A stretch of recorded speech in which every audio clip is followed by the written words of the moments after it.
बिस्मिल्लाहिर्रहमानिर्रहीम शुरू अल्लाह के नाम से जो बड़ा मेहरबान निहायत रहम करने वाला है। अस्सलाम वालेकुम, वेलकम टू माय किचन। आज मेरे किचन में बहुत ही क्रिस्पी, बहुत ही मज़ेदार से पोटैटो फ्राइज़ बन रहे हैं जिनको बनाना इंतहाई आसान है।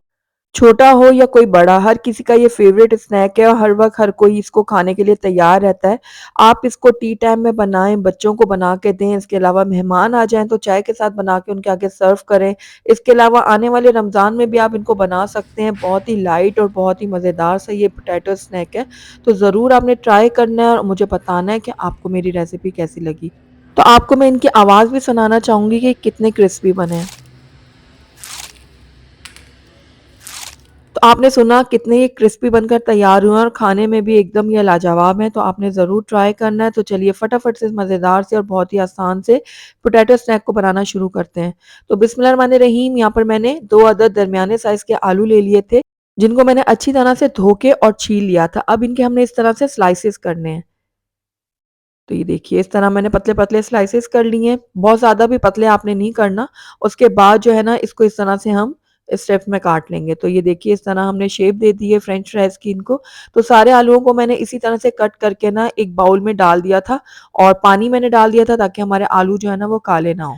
तो देखिए आपको ये व्हाइट-व्हाइट पानी नज़र आ रहा है ना, ये आलूओं का स्टार्च है। तो इसको हमने निकालना है। तो 2 से 3 पानियों में हम अच्छी तरह से आलू को धो लेंगे ताकि ये स्टार्च जो है ना अच्छी तरह से निकल जाए, ताकि हमारे जो पोटैटो स्नैक है ना वो अच्छे से क्रिस्पी बने। तो ये देखिए आलूओं को मैंने बहुत अच्छी तरह से धो लिया और इसका पानी बिल्कुल क्लियर हो गया है, जिसकी वजह से हमारा जो स्नैक है बहुत ज़्यादा क्रिस्पी बनने वाला है। तो बस आलूओं का पानी मैं गिरा दूँगी, उसको स्ट्रेनर में डाल दूँगी ताकि इनका एक्सेस पानी निकल जाए। तो दूसरी तरफ मैंने एक दूसरा बाउल ले लिया और इसके अंदर मैं डालूँगी 1 कप मैदा।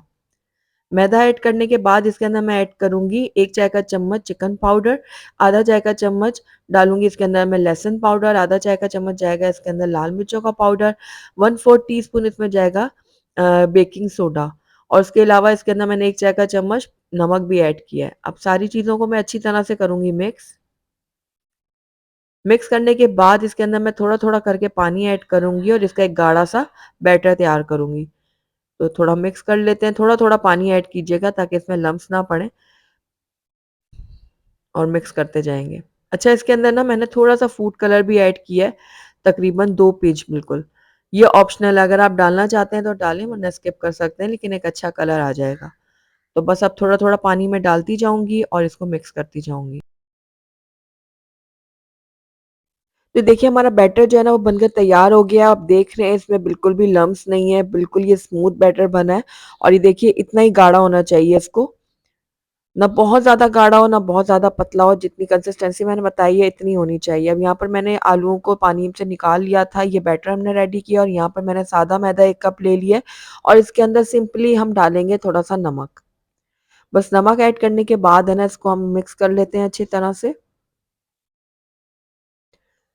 मिक्स करने के बाद जो हमने आलू लिए हैं, वो डालेंगे इस बैटर के अंदर और मैं आपको दिखा देती हूँ कितना गाढ़ा होना चाहिए। देखिए जब हम इसको डिप कर रहे हैं ना आलू में तो इसकी एक कोटिंग सी हो गई है।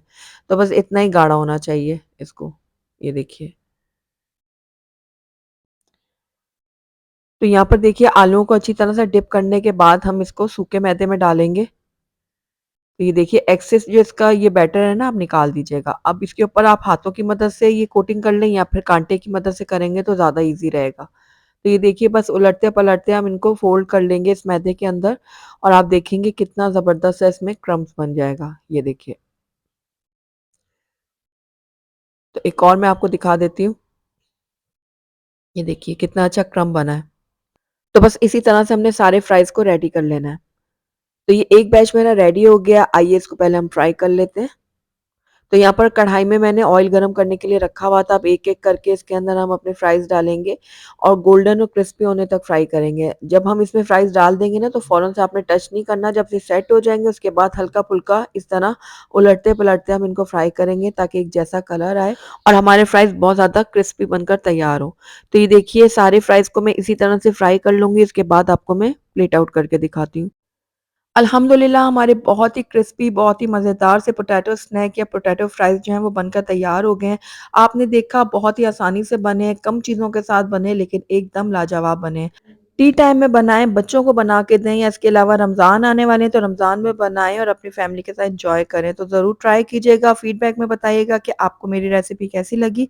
अगर अच्छी लगी है तो इसको लाइक ज़रूर कीजिएगा, फ्रेंड्स और फैमिली में इसको ज़्यादा से ज़्यादा शेयर कीजिएगा। अगर पहली दफ़ा मेरे चैनल पे आएँ तो काइंडली इसको सब्सक्राइब भी कर लें, साथ ही बेल आइकन को भी प्रेस कर दें ताकि मेरी हर नई आने वाली वीडियो की नोटिफ़िकेशन सबसे पहले आप तक पहुँचे।